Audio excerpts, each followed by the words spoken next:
सुप्रभात विद्यार्थियों। Last class में कुछ पहेलियां हमने ली थी। आज उससे आगे कुछ पहेलियां हो रहे हैं, उनका भावार्थ हम करेंगे। तो देखिए, ए पदो दूरगामी चे साक्षरो नैचे पंडिते ए मुख है स्फुट वक्ता चे यो जानाती सह पंडित है। ए पदो बिना पैर वाला हूँ, दूरगामी चे लेकिन दूर तक जाता हूँ। बिना पैर वाला हूँ लेकिन दूर तक जाता हूँ। साक्षरो नैचे पंडिते, साक्षरों अक्षरों से युक्त हूँ लेकिन पंडित नहीं हूँ। अक्षरों से युक्त हूँ लेकिन पंडित नहीं हूँ। ए मुख है स्फुट वक्ता चे, ए मुख है बिना मुख वाला हूँ, स्फुट वक्ता चे लेकिन स्पष्ट बोलने वाला हूँ। बिना मुख वाला हूँ लेकिन स्पष्ट बोलने वाला हूँ। यो जानाती से पंडित है, जो जानता है वह पंडित है। बिना पैर वाला हूँ लेकिन दूर तक जाता हूँ। अक्षरों से युक्त हूँ लेकिन पंडित नहीं हूँ। बिना मुख वाला हूँ लेकिन स्पष्ट बोलने वाला हूँ। जो जानता है वह पंडित है। तो देखो, यहाँ जो पत्रम होगा, पत्र, या तो आप इसका पत्रम कर सकते हैं या समाचार पत्रम कर सकते हैं, वो इसका उत्तर हो जाएगा। क्योंकि समाचार पत्र क्या होता है, बिना पैर वाला होता है लेकिन दूर तक जाता है। अक्षरों से युक्त होता है लेकिन पंडित नहीं होता है। बिना मुख वाला होता है लेकिन स्पष्ट बोलने वाला होता है। और जो जानता है वह पंडित है। तो इसका उत्तर हो जाएगा समाचार पत्रम या फिर पत्रम। नेक्स्ट है, वृक्षाग्रवासी नैचे पक्षी राजे है, त्रिनेत्रधारी नैचे शूलपाणि ही, त्वग वस्त्रधारी नैचे सिद्ध योगी, जलम च बिभ्रन घटो न मेघ है। देखिए, अच्छा श्लोक है। वृक्षाग्रवासी, वृक्ष के अग्रभाग पर रहता हूं। अग्र का मतलब सबसे ऊपर, तो वृक्ष के ऊपरी भाग पर रहता हूं। नैसे चे पक्षी राजे, लेकिन पक्षियों का राजा नहीं हूं, अर्थात गरुड़। वृक्ष के ऊपरी भाग पर रहता हूं लेकिन गरुड़ नहीं हूं। त्रिनेत्रधारी, तीन नेत्रों को धारण करने वाला हूं। नैचे शूलपाणि, लेकिन भगवान शिव नहीं हूं। तीन नेत्रों को धारण करने वाला हूं लेकिन भगवान शिव नहीं हूं। त्वग वस्त्रधारी नैचे सिद्ध योगी, त्वग वस्त्रधारी छाल के वस्त्रों को धारण करने वाला हूँ। नैचे सिद्ध योगी, लेकिन सिद्ध योगी नहीं हूँ। छाल के वस्त्रों को धारण करने वाला हूँ लेकिन सिद्ध योगी नहीं हूँ। जलम च बिभ्रन घटो न मेघे, जल धारण करने वाला हूँ, न घड़ा हूँ और न ही बादल हूँ। देखिए, वृक्ष के ऊपरी भाग पर रहता हूँ लेकिन पक्षियों का राजा अर्थात गरुड़ नहीं हूँ। तीन नेत्रों को धारण करने वाला हूँ लेकिन भगवान शिव नहीं हूँ। छाल के वस्त्र धारण करने वाला हूँ लेकिन सिद्ध योगी नहीं हूँ। और जल धारण करता हूँ लेकिन न घड़ा हूँ और न ही बादल हूँ। तो इसका उत्तर हो जाएगा नारिकेल फलम।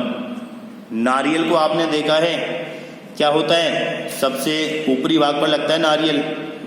तीन आंखें भी होती हैं और छाल उसके ऊपर होती है और जल उसके अंदर होता ही है। तो इसका उत्तर हो जाएगा नारिकेल फलम, यानी नारियल का फल। फिर है, नंदामी मेघान गगने अवलोके, नृत्यामी गायामी भवामी तुष्ट है, न अहम कृषिज्ञ है, पथिको अपि न अहम, वदंतु विज्ञा मम नाम ध्येयम। देखिए, अन्य होगा यहाँ पर, गगने मेघान अवलोके नंदामी। सबसे पहले आ जाएगा गगने। गगने आकाश में, मेघान अवलोके बादलों को देखकर, नंदामी प्रसन्न होता हूँ। आकाश में बादलों को देखकर प्रसन्न होता हूँ। नृत्यामी गायामी भवामी तुष्ट है। नृत्यामी नृत्य करता हूँ, गायामी गाता हूँ, भवामी तुष्ट है और संतुष्ट होता हूँ। नृत्य करता हूँ, गाता हूँ और संतुष्ट होता हूँ। न अहम कृषिज्ञ है, ना मैं किसान हूँ। पथिको अपि न अहम, न ही मैं कोई पथिक हूँ। पथिक मतलब राहगीर, तो न कोई पथिक हूँ। वदंतु विज्ञा, जो जानता है। मम नाम देयम, मेरा नाम बताएं। वदंतु विज्ञा मम नाम देयम, जो जानता है मेरा नाम बताएं। आकाश में बादलों को देखकर मैं प्रसन्न होता हूँ। नृत्य करता हूँ, गाता हूँ और संतुष्ट होता हूँ। न मैं किसान हूँ, न मैं कोई पथिक अर्थात राहगीर हूँ। जो जानता है वह मेरा नाम बताएं। तो यहाँ देखो मयूर है, जो मोर है वह इसका उत्तर हो जाएगा, क्योंकि मोर बादलों में, आकाश में बादलों को देखकर प्रसन्न होता है और साथ में नृत्य भी करता है और गाता भी है, और उससे ही वह क्या होता है, संतुष्ट होता है। किसान भी नहीं है और ना ही कोई पथिक है मयूर, और जो जानता है वो मेरा नाम बताएं। तो ये हो जाएगा इसका मयूर है मोर। देखो एक बार रिवीजन कर रहा हूँ इसका मैं, देख लीजिए। ए पदो दूरगामी चे साक्षरो न चे पंडित है। ए मुख है स्पुष्ट वक्ता चे, यो जानाति से पंडित है। बिना पैर वाला हूँ लेकिन दूर तक जाता हूँ। अक्षरों से युक्त हूँ लेकिन पंडित नहीं हूँ। बिना मुख वाला हूँ लेकिन स्पष्ट बोलने वाला हूँ। जो जानता है वह पंडित है।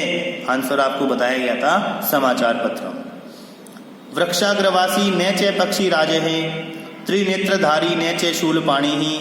त्वग वस्त्रधारी न चे सिद्ध योगी। जलम च बिभ्रन घटो न मेघे। नंदामि मेघान गगने अवलोक्ये। नृत्यामि गायामि भवामि तुष्ट है। न हेम कृषिज्ञे पथिको अपि न हेम।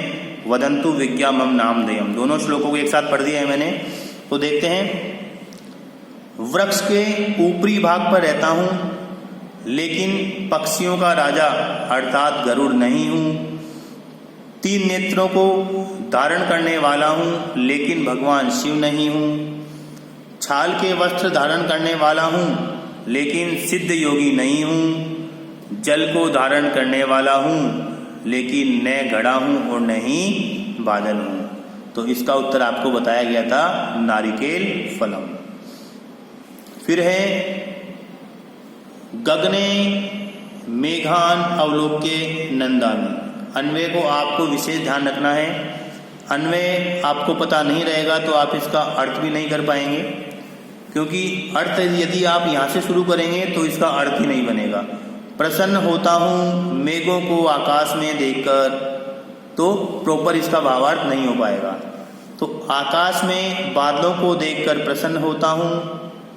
नृत्यामि गायामि भवामि तुष्ट है। नृत्य करता हूँ, गाता हूँ और संतुष्ट होता हूँ।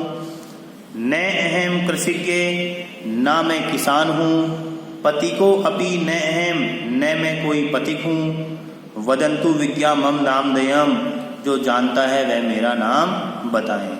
तो आप सभी को पता है मयूर है इसका उत्तर था। अब देखिए श्लोक पढ़े हैं, कुछ शब्दों को हम यहाँ लेते हैं। अंतिम श्लोक में देखिए पथिको अपि शब्द यहाँ पर आया है। पथिको अपि, तो यहाँ पर ये संधि युक्त पद है। 2 शब्द यहाँ पर हैं, एक है पथिके है और एक शब्द है अपि। पथिके है प्लस अपि, तो पथिके के बाद में विसर्ग है, विसर्ग के बाद में ए है। तो देखो पथिके के में भी ए मिला हुआ है, तो ए और बाद में भी ए, यानी विसर्ग से पहले भी ए और विसर्ग के बाद में भी ए। और आपको पता है, ये मैंने बताया था कि विसर्ग के पहले भी ए हो और बाद में भी ए हो तो उत्तु संधि हो जाती है। उत्तु संधि से उ बनता है, जो कि पहले ए के साथ मिलकर ओ बन जाता है। इसलिए यहाँ पर ये बन गया पथिको अपि, और यहाँ पर संधि है उत्तु संधि, जो कि विसर्ग संधि के अंतर्गत आती है। यहाँ पर भी देखिए संधि है, ना हम लिखा हुआ है, ना हम, तो देखिए न प्लस अहम, न प्लस अहम, तो यहाँ न में विसर्ग नहीं है, तो न में ए और अहम का ए, दोनों तरफ समान स्वर आ गए, ए प्लस ए मिलकर क्या बन जाता है, दीर्घ संधि से आ बन जाता है। तो देखिए आ ही यहाँ पर बना हुआ है, आ ही यहाँ पर क्या है, बना हुआ है। तो ये यहाँ पर हो गई आपकी दीर्घ संधि। देखो यहाँ पर भी ना अहम आए, तो यहाँ पर भी कौन सी संधि हो जाएगी, दीर्घ संधि हो जाएगी। तो ऐसे हमें संधि युक्त पदों का ध्यान रखना है। और एक आपको ध्यान रखना है इस चिन्ह का, इसको बोलते हैं अवग्र चिन्ह, इसको बोलते हैं अवग्र चिन्ह। इसका उच्चारण होता है ए। ए जब शब्द के बीच में आता है तो हम इसी तरीके से इसको लिखते हैं और इसको कहते हैं हम अवग्र। एक देखिए यहाँ पर शूलपाणी शब्द है, ये समास युक्त शब्द है, इसमें बहुव्रीहि समास है, क्योंकि इसका अर्थ होता है शूलपाणी, त्रिशूल है हाथ में जिसके वह, तीसरा अर्थ जहां निकलता हुआ है वहां होता है बहुव्रीहि समास। तो त्रिशूल है हाथ में जिसके वह कौन, भगवान शिव। तो ये शब्द समास युक्त पद है और इसका मतलब होता है भगवान शिव। फिर हम देखते हैं एक यहाँ पर पीबामी अहम, देखिए